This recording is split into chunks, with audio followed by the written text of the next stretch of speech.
Rumi Yacta. El Parque Sacerdotal en San Agustín, Colombia. Por Jorge Enrique Gudiño. Rumi Yacta, actualmente conocido como Parque San Agustín, es el sitio arqueológico más importante de Colombia. La zona se extiende sobre más de 2.000 kilómetros cuadrados y una quincena de sitios están abiertos al público. En el fondo de unos valles existen fincas solitarias y pueblos construidos junto al gran parque arqueológico de San Agustín y de Isnos. Comúnmente se dice que es la necrópolis de mayor extensión a nivel mundial. Esto es un error, porque la función de las esculturas no eran funeraria, sino que cumplían una función mágica telúrica, que hoy se desconoce y que solo en épocas de decadencia fue utilizada como tumbas y en ritos funerarios. El mayor complejo de monumentos megalíticos de la América precolombina está conformado por un grupo de yacimientos arqueológicos dispersos en una amplia región en el Valle Alto del río Magdalena, en el suroccidente de Colombia, conocido como la Zona Arqueológica de San Agustín, reconocida por la UNESCO en 1995 como Patrimonio Cultural de la Humanidad. Los conjuntos están en explanadas, montículos y terraplenes artificiales, templetes, tumbas, sarcófagos y magníficas estatuas hechas sobre piedras de origen volcánico. Su antigüedad data de hace miles de años, época que fue construida por un asentamiento sacerdotal aislado, que poseían conocimientos avanzados del manejo de energías y su principal objetivo fue el de la siembra del agua y la estabilización de la tierra circundante. En el sector nacen los más importantes ríos de Colombia, como el Magdalena, el río Cauca, el río Patía, el río Mayo y el río Caquetá. Aquí se desprenden las cordilleras central y oriental de Colombia, sector que es muy activo volcánicamente, cerca al Nudo de los Pastos. Desde hace más de 3.000 años está poblada por indígenas nativos de la región. Es importante recalcar que en el sitio llegaron dos migraciones, la primera de hace más de 5.000 años, que creó la ciudad sagrada. Luego de miles de años, llegaron otras migraciones indígenas a poblar en cercanías del sitio. En la primera migración no se efectuó un asentamiento de población común, incluso los sacerdotes no residían en el sitio, sus casas de habitación estaban alejadas unos kilómetros de distancia, y solo se accedía al sitio en temporadas de ejecución de ritos solares y lunares. Era un sitio sagrado y reservado. Los arqueólogos se basan en las muestras orgánicas asociadas a artefactos de piedra y cerámica, procedentes de la segunda época de población indígena, para fijar la fecha de construcción del parque, desconociendo su real antigüedad.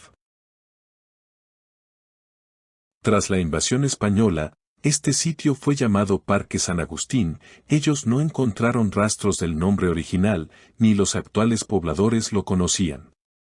Según los protopastos, este sitio se llamaba Rumi Yacta o la ciudad sacerdotal de piedra, o la ciudad sagrada de piedra. Sí, en este sitio existió una gran civilización, y estas esculturas son la prueba de su desarrollo alcanzado. El lugar no era de acceso a la población común, incluso las casas de habitación de los sacerdotes eran temporales y estaban alejadas del sitio, construidas de madera y barro, ya que las piedras debían ser utilizadas solo en construcciones sagradas y perecederas. Los primeros vestigios de las esculturas fueron encontrados en 1913 por el explorador alemán Konrad Preuss. Se hallaban enterrados bajo montículos de 30 metros de diámetro. Fue necesario esperar hasta los años 70 para que excavaciones más sistemáticas se pudieran realizar. Es probable que el interés de Preuss por San Agustín haya surgido al conocer en Berlín los estudios y grabados del militar y geógrafo italiano Agustín Codazzi, publicados por la Comisión Corográfica en 1856 y el libro Prehistoria y Viajes Americanos, Estudios Arqueológicos y Etnográficos de 1893, del general y político bogotano Carlos Cuervo Márquez. Dos de las estatuas del parque fueron trasladadas a Bogotá en 1906, bajo la presidencia de Rafael Reyes, para formar parte de la Exposición Nacional del 20 de julio de 1907, y hoy se encuentran en el Museo del Oro. Una de ellas es de especial significación pues evoca a un escultor provisto de sus instrumentos de trabajo. También muchas esculturas han sido saqueadas sistemáticamente por extranjeros y nacionales, hallándose actualmente en museos y colecciones particulares. Las primeras 21 estatuas que fueron saqueadas en 1914 por el explorador alemán Konrad Preuss. Actualmente se encuentran en el Museo Etnológico de Berlín y están abandonadas en una bodega. Además de esas grandes esculturas, también se llevó decenas de pequeñas estatuillas y vasijas. En la mayoría de los estudios, se deja constancia de anteriores saqueos del sitio, ya que muchas esculturas estaban cubiertas de accesorios de oro y las tumbas también se guardaban ajuares funerarios, que fueron saqueados por los españoles.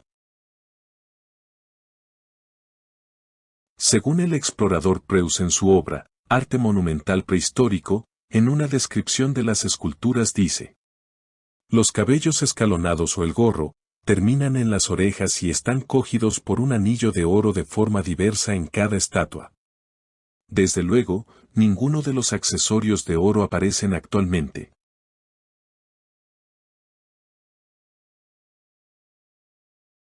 Desde el principio de la exploración de Preuss, empezó a removerlas de su sitio original, trasladándolas frente a la iglesia del pueblo. En total, en el Museo Etnológico de Berlín, se encuentran 21 esculturas grandes, unas 100 pequeñas y otros 137 elementos de la región, como vasijas, adornos, piedras, lajas, trozos de esculturas y fragmentos de utensilios. Varias de las figuras talladas, como aparece en el libro de Preuss, se puede verificar por la ficha técnica existente en el museo. Las figuras de piedra de San Agustín se encuentran en el depósito del Museo Etnológico de Berlín, cubiertas sobre paletas. Las estatuas que Preuss trajo de su viaje están sobre paletas bajo papel protector. Otros aparecen guardados en los estantes de los pasillos oscuros. De las 35 esculturas que Preuss envió a Berlín, solo 23 están en el Museo de Berlín. Otras 2 esculturas se consideran como pérdidas de guerra. Al final de la Segunda Guerra Mundial, los saqueos del ejército soviético los llevaron a San Petersburgo en 1945, pero no aparecen. En el proceso de envío de las esculturas, Preuss se dio cuenta que era complicado llevar las esculturas completas, por eso decidió partirlas para poder reducir los costos de transporte. En el Museo Etnológico de Berlín, solo unas piezas de San Agustín se encuentran exhibidas. El museo tiene la intención de devolver las piezas a Colombia, según la última reunión del Foro Humboldt, realizada en 2023, pero ha faltado voluntad política y administrativa por parte de Colombia en el reclamación. Contrariamente a lo que dicen en el Instituto Colombiano de Antropología, que los investigadores fueron unos héroes, con sus trabajos de descubrimiento, hay que decir que el intento de sacar los moldes de las esculturas, tomados por Edouard André en 1876, por Carles Toepel en 1911 y Konrad Preuss en 1931, destruyeron los restos de la capa de pintura que poseían las esculturas. Estos moldes los hacían aplicando un pegante al papel que se colocaba sobre las esculturas. Para endurecer los moldes le aplicaban aceite de trementina y barniz de copal. En otras ocasiones, cuando ya no disponían de esos elementos, le comenzaron a aplicar almidón de yuca, que es un pegante más fuerte. Otro gran daño que sufrieron las esculturas en el proceso de descubrimiento fue por el calor de las hogueras que prendieron en la zona para el desmonte. Arrasaron con la vegetación para descubrir los montículos de las esculturas. Con el fuego también destruyeron la mayoría de los tocados que eran elaborados con delgadas laminillas de oro y la pintura que adornaban las esculturas.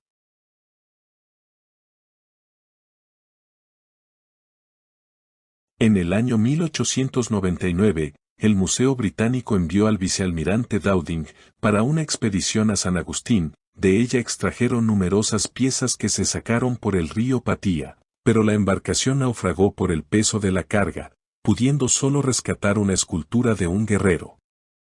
Actualmente el guardián con bastón y escudo se encuentra exhibida en el museo como piedra de origen desconocido, con un alto de 103 centímetros, un ancho de 38 centímetros y un grosor de 20 centímetros. Por ello, si se pregunta al museo o al mismo Google sobre si hay alguna escultura de San Agustín, Colombia en el Museo Británico, dice que no hay. Pero está registrada en el inventario del museo con el código OU2. Además dice desconocer la expedición del vicealmirante ordenada por el museo. El mismo Preus dice no tener referencias del sitio donde fueron encontradas las esculturas que están en Museo Nacional de Bogotá y en Museo Británico. A fines de 2017 se presentó una demanda individual ante el Tribunal Administrativo de Bogotá. Se logró una sentencia a favor de la repatriación de las esculturas. En el año 2019, representantes del Instituto Colombiano de Antropología e Historia, ICANN, responsables del Patrimonio Cultural de Colombia, fueron de paseo a Berlín. La delegación fue recibida con los brazos abiertos en el Museo Etnológico. Pero, dice la señora Fischer que estaba un poco sorprendida, no hubo absolutamente ninguna solicitud sobre la mesa para devolver las estatuas. Ni siquiera un indicio de que algo pudiera suceder. Solo en el 2022 se iniciaron acciones concretas tendientes a la recuperación del patrimonio cultural colombiano, alojado en sótanos del Museo Etnológico de Berlín. También en diciembre de 2023, una delegación alemana vino a Colombia y se fueron de paseo con miembros del Instituto de Antropología e Historia a San Agustín. No se habló del reclamo de Colombia para su repatriación. Simplemente dijeron que avanzaron en una cooperación científica, con un modelo innovador. Otro de los más grandes daños hechos por los nativos y extranjeros fue el de mover las esculturas de sus sitios originales, ya que cada una correspondía a una entidad que llevaba estrecha relación con los astros, con las posiciones de constelaciones. Cada deidad poseía un nombre hoy desconocido. Incluso los nativos habían trasladado a la plaza del poblado unas 14 esculturas, algunas fueron usadas como columnas en la construcción de la iglesia del pueblo en el año 1919. La Comisión Coreográfica, en general, fue un proyecto ambicioso que permitió a Colombia conocerse a sí misma a través de la cartografía y la descripción detallada de sus diversas regiones. La octava expedición, en particular, se enfocó en una zona rica en historia y recursos naturales, aportando información valiosa para el país. En el año 1857 partió la octava comisión coreográfica, dirigida por Agustín Codazzi. Los objetivos principales de esta era el estudio de las cabeceras del río Magdalena y la investigación de las ruinas arqueológicas de la cultura San Agustín. En el itinerario de la expedición coreográfica, encontramos el aporte de Codazzi, ya que elaboró un mapa de la distribución de las estatuas y la descripción de algunas. Estudió las esculturas de esa zona y quiso penetrar en su significado, en su posible origen y aún hasta en el cálculo aproximado del momento en que había florecido esa cultura prehispánica. Muchas de sus hipótesis tienen hoy día plena confirmación a la luz de los trabajos arqueológicos modernos y de los estudios fundamentales que sobre esta extinguida civilización se han hecho en los últimos años, como el carácter eminentemente religioso del lugar, como el significado de algunas esculturas, la frecuencia de representaciones de deidades acuáticas, el simbolismo religioso implícito en la mayor parte de las estatuas, la existencia de una posible casta sacerdotal, vinculada a la práctica constante del culto de estos lugares, la absoluta ausencia de ruinas estructurales. En fin, la poca profundidad cronológica de esta civilización.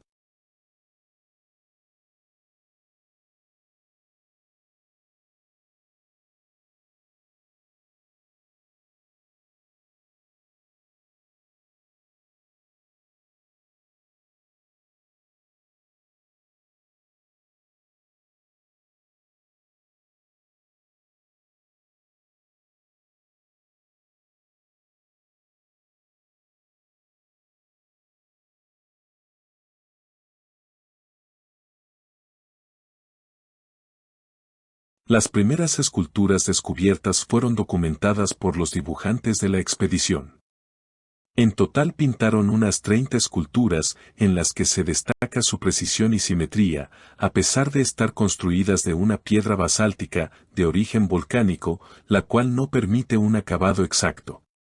Además, muchas de ellas están un poco corroídas por el paso del tiempo. Cabe destacar que estas esculturas estaban pintadas y revestidas de laminillas de oro. De este cubrimiento de oro no se encuentran vestigios debido a los continuos saqueos desde la época de la invasión española. Afortunadamente a los españoles no les interesó llevarse las piedras esculpidas. Inventario de esculturas hecho por Agustín Codazzi en 1857. En la construcción sagrada se utiliza la proporción áurea, también conocida como la divina proporción o número áureo. Es una relación matemática que aparece en la naturaleza, el arte, la arquitectura y otras disciplinas. La geometría sagrada es un concepto que ha existido a lo largo de la historia en muchas culturas alrededor del mundo.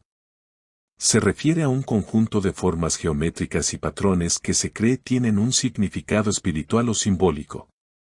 Estas formas incluyen círculos, triángulos, cuadrados y otras figuras geométricas que se repiten en diseños y construcciones sagradas. César Velandia de la Universidad del Tolima expone que las esculturas fueron diseñadas con un canon estético específico. La proporción armónica nos da la idea de la divina proporción de cada uno de sus componentes. El lomo de la nariz está dividido en 5 o 6 campos. En la mitad del cuerpo del pescado se ven arriba y abajo las aletas. La cabeza del pescado es típica de esta clase de animales. Los pies de la estatua están esculpidos en forma de abanico. Por la espalda la separación de las piernas llega más arriba que por delante.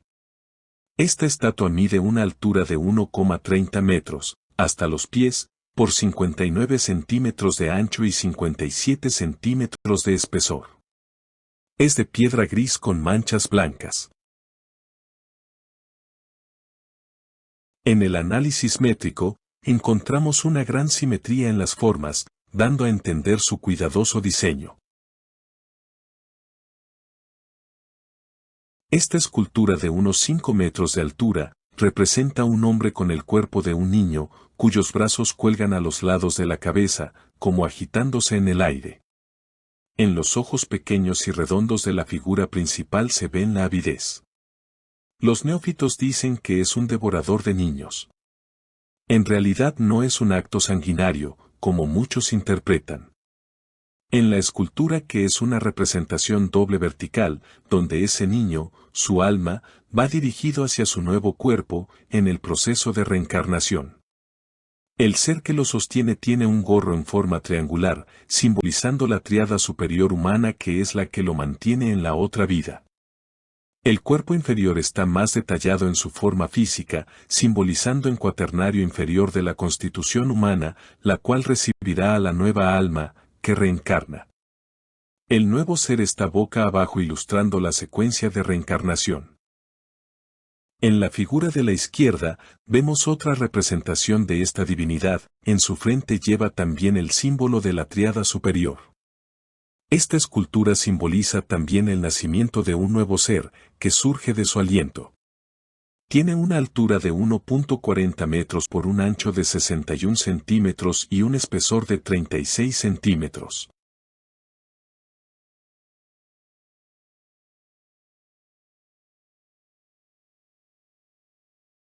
En una bodega del Museo Etnográfico de Berlín se encuentran almacenadas las esculturas colombianas, que no son expuestas por el conflicto del propietario y la cuestionada forma que fueron llevadas. La matrona es una figura femenina con las puntas de los dedos torneadas. Se dice que fue hallada junto a un esqueleto en una tumba rodeada de piedras en una ladera empinada cerca de la meseta. Probablemente se refiere a la ladera norte de la meseta B.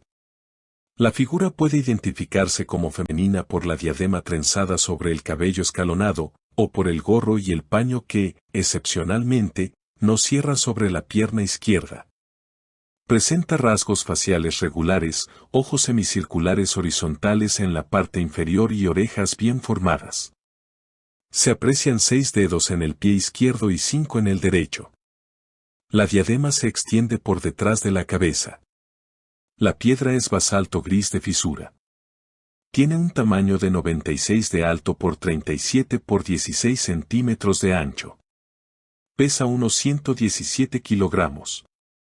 Está actualmente en el Museo de Berlín. Esta escultura muestra una figura femenina con las manos cruzadas frente a su estómago. Tiene un tamaño 94 centímetros de alto por 38 de ancho y una profundidad de 29 centímetros. Un peso de 145 kilogramos. Origen, Alto de las Piedras. Está en el Museo de Berlín. Este sacerdote es una de las pocas esculturas que representan claramente un rostro humano. Esta escultura fue llevada a Berlín. Tiene un tamaño de 34.5 por 25 por 17 centímetros. Peso 4 kilos. Origen, Quebrada de Jabón. El hombre con martillo y cincel.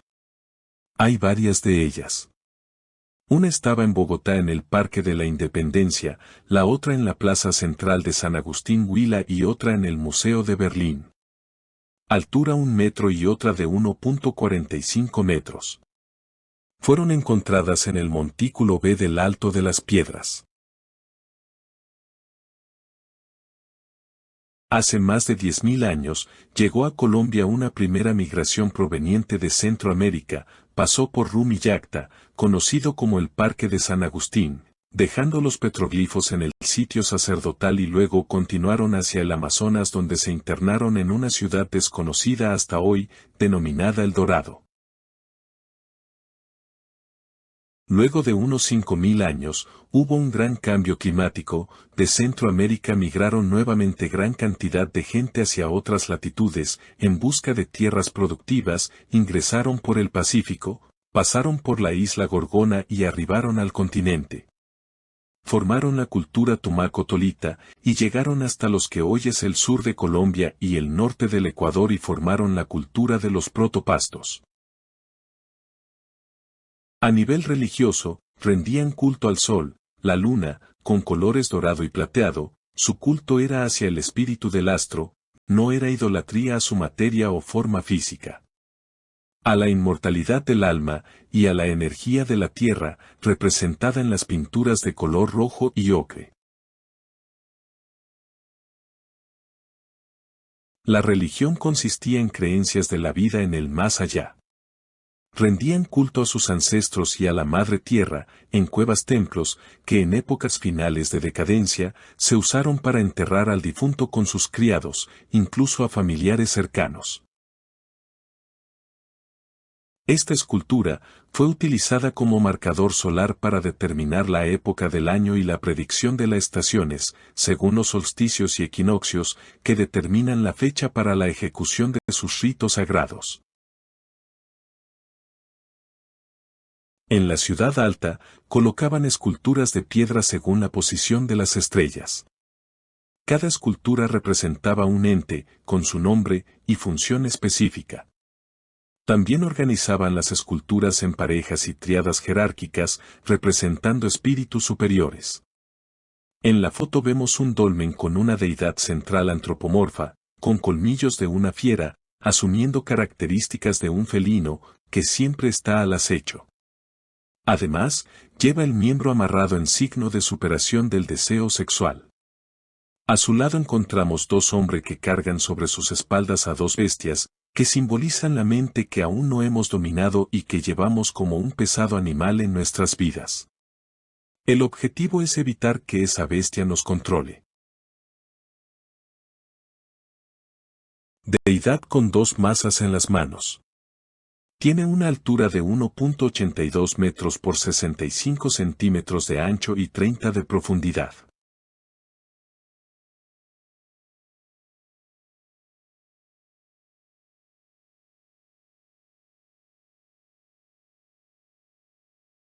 Las 7 claves de interpretación de las esculturas son: la psicológica, que analiza su contenido e interpretación.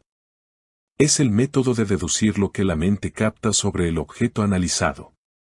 La cosmológica es la influencia desde y hacia los astros, la posición, forma y tamaño relativa a los astros. La física y fisiológica describe su apariencia en el plano material. La metafísica, sobre su manifestación energética. La antropológica, su incidencia sobre el desarrollo de la humanidad. La geométrica y numérica, su ordenamiento y clasificación, sus medidas y proporciones. La mística, su apariencia y enlace con la divinidad. Entonces, para estudiar las obras sagradas, es importante conocer su número de orden, sus disposiciones, colores y elementos que la conforman, entre otros. El águila cazadora mira hacia oriente. Tiene cerradas las alas y con el pico y las garras coge una serpiente. Contra lo que la naturaleza nos muestra, este animal tiene 5 garras, si se tiene en cuenta una dirigida hacia atrás. La figura de la serpiente representa la sabiduría, el conocimiento, que ha sido aprendido por el águila, que lo llevará más alto. Mide 1,66 metros de altura, hasta las patas, más 20 centímetros de base, por un ancho de 1,35 metros y 35 centímetros de espesor. El cocodrilo es asociado con la fertilidad, el poder, la muerte y el caos. El dios cocodrilo era venerado por su conexión con el agua, la fertilidad y la protección, pero también podía ser temido por su poder destructivo. La deidad con cabeza de cocodrilo devoraba los corazones de los que no habían llevado una vida justa en el juicio del alma. En esta escultura, aún se observan rastros de la pintura original, de color amarillo, azul, negro, ocre y blanco. En algunos casos, en sus ojos se colocaban piedras preciosas y en su cuerpo tocados de la minilla de oro martillada. Esta escultura se puede ver que es una representación de una mujer. En las manos, en las cuales se ven claramente los 5 dedos, tiene un niño que apenas puede considerarse como tal. Sin embargo, paréceme haber observado unos bracitos encorvados y levantados. La distinción entre la cabeza y el dorso se pierde fácilmente. La cara de la mujer tiene verdaderas facciones humanas, lo único que parece dar a entender que se trata de un animal son los ojos redondos. La boca es rectangular y los dientes los mismos que suelen hallarse en otras estatuas. La línea de la nariz llega hasta cerca de los ojos, las orejas están bien formadas y en la cabeza tiene una especie de gorra. Alcanza una altura de 1 metro por 38 centímetros de ancho y 21 centímetros de espesor. Se aprecia que los dientes estaban pintados de blanco, el contorno de los ojos de color azul oscuro, el cuerpo de café y los brazos de color ocre con bandas oscuras. En algunos casos, en sus ojos se colocaban piedras preciosas y en su cuerpo tocados de la minilla de oro martillada. Esta escultura representa al discípulo, el ser que ha tomado la sabiduría en sus manos, la serpiente, y ha alcanzado su transformación. Mide 120 centímetros de alto, 60 de ancho y 30 de fondo. La mayoría de las esculturas están grabadas en el frente y el lado posterior. Es muy común entre ellas encontrar el lazo en la cintura, en señal de superación del deseo del discípulo. Generalmente, las esculturas gordas están relacionadas con la madre tierra, a su fertilidad. En este caso, la figura está compuesta por 2 representaciones similares unidas por la espalda como siameses, simbolizando la doble visión del pasado y del futuro, 2 realidades en una sola forma. Otras esculturas, en su espalda tienen grabado unos símbolos simétricos en forma de una fuente. En el parque, también encontramos unas piedras con pinturas coloridas.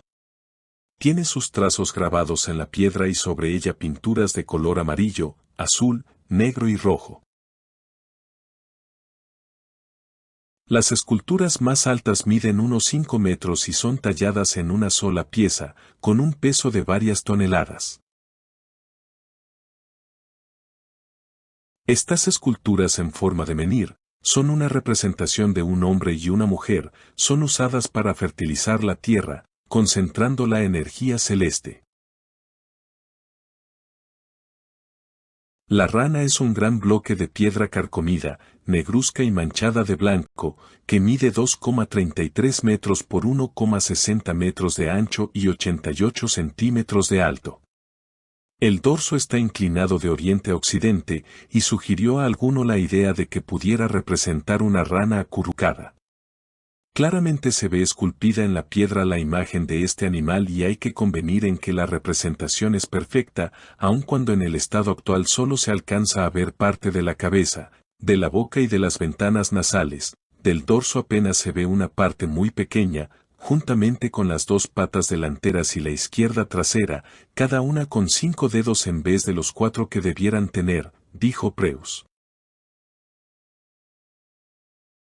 Esta escultura representa a una mujer que tiene entre sus manos una masa casi cilíndrica, más gruesa en su parte inferior y que probablemente servía para apilar alguna sustancia. Los 4 dedos agarran por delante el pisón, mientras los pulgares lo sostienen por detrás. Los ojos son rectangulares, falta la nariz, la aparente ausencia de orejas es menos extraña, la boca, que es también rectangular, se halla reproducida en otras estatuas. Solo que en estos casos casi siempre se ven los dientes. En los dedos de los pies se distinguen claramente las uñas. El vestido consta de un tocado que cae sobre el pelo y termina en un reborde en la parte inferior de la porción delantera, una especie de corona saliente remeda una terraza. La toca baja por ambos lados hasta los codos en forma de cinta. Tiene además esta figura una bocamanga en cada muñeca y una cinta debajo de las rodillas. Como veremos más tarde, estas especies de cintas son características del traje femenino.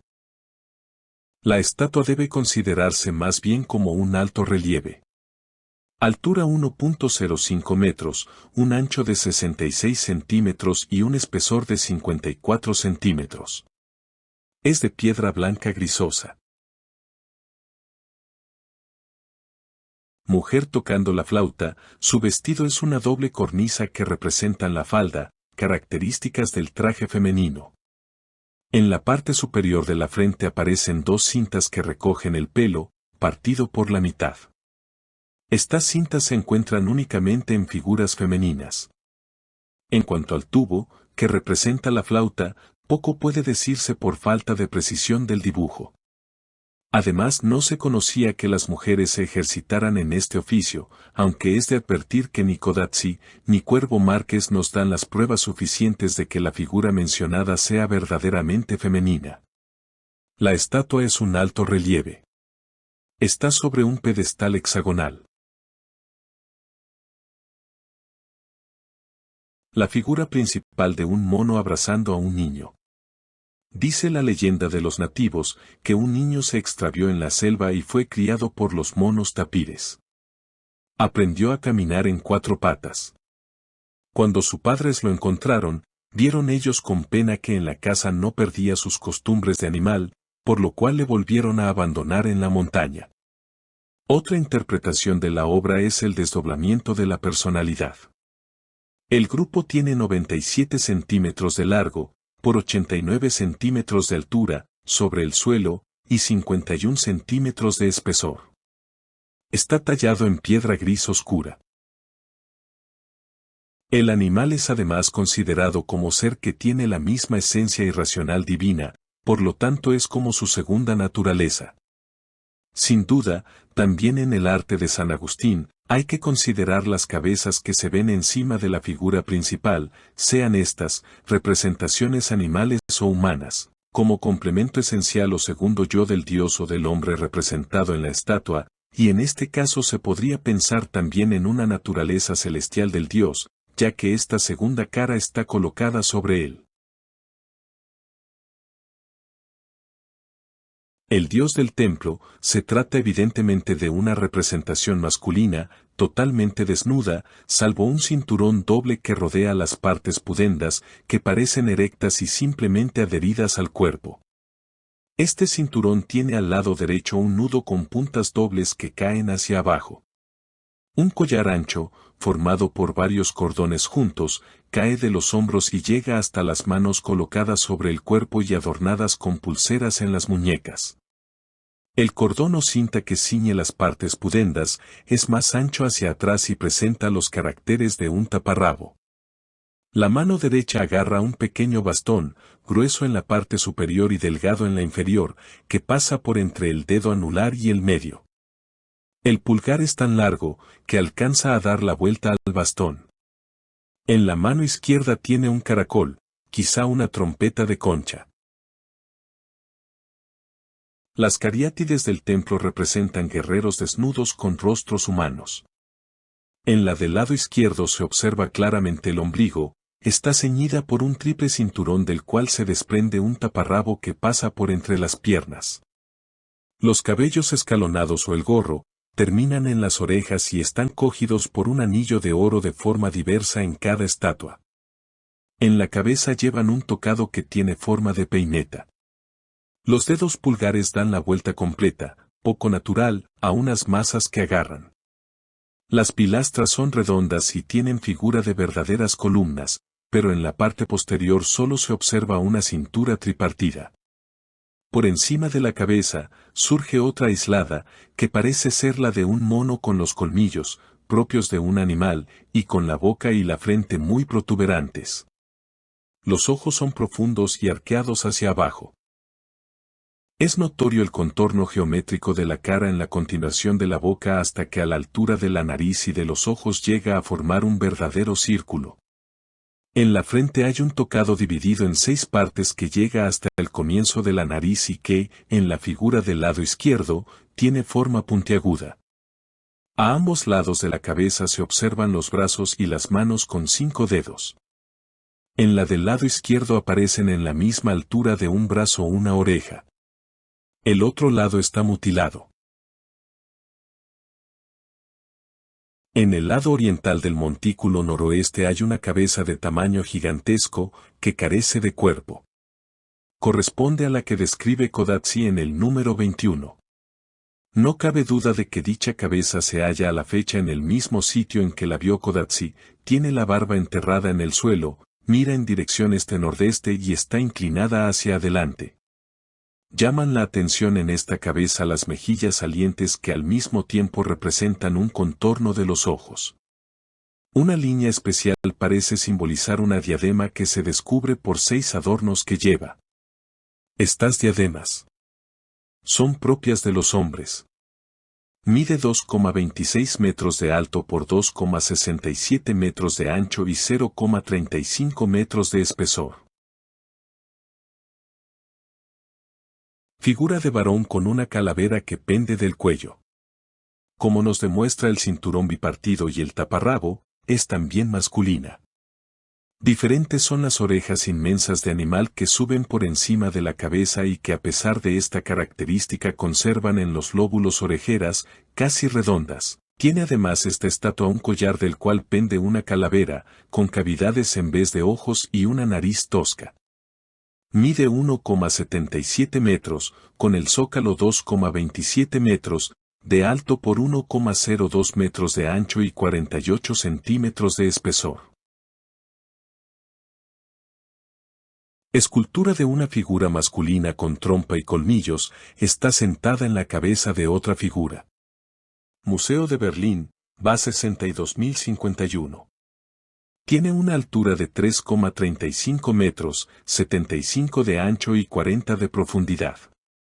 Se encuentra partida en más de 4 partes. Hace 2500 años se produce una nueva sequía, que reduce notablemente la población, quedando pocos pobladores en que se enfrentaban con comunidades vecinas. Los descendientes los pastos repoblaron la región. Los nuevos pobladores se mantenían enfrentados con otras culturas cercanas, especialmente con los incas que querían dominarlos, por el importante sitio que ocupaban para su avance hacia el norte de Colombia. Los incas solo lograron en parte su propósito, dominaron a los pastos del lado ecuatoriano, pero no pudieron al norte de Rumichaca, debido a la gran resistencia planteada por estas tribus numerosas, que unidas con los quillacingas, conformaron un gran ejército, capaz de derrotar al ya disminuido ejército inca que por mucho tiempo venía combatiendo de sur a norte. Finalmente, los pastos fueron derrotados por las pestes traídas por españoles y por masacres de los independentistas de la Nueva Granada, liderados por Simón Bolívar y Antonio Nariño. En resumen, actualmente un 90% de las esculturas han sido descubiertas en los alrededores del parque arqueológico. Las pocas que quedan son verdaderos mudos ejemplos del arte precolombino. Lanzamos nuestras voces para su protección. No más saqueos. No más reubicaciones. No más deforestación. Falta mayor protección del patrimonio.